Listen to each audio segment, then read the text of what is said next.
दे र' सिरिथा दाना सैमानि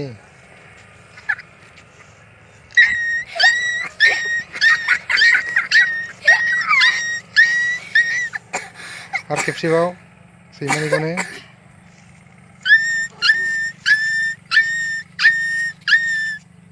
एबाराव मानसि गोरलैनि गाबदो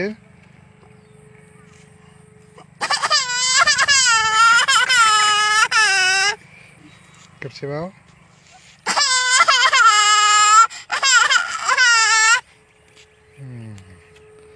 जाबाय बिथांनि नामा दिपज्योति टाइटेला मा नार्जारी बिथांनि गामिनि नामा बाथिपारा क'क्राझार बिथाङा खोब मोजाङै गाबनो रोंगौ।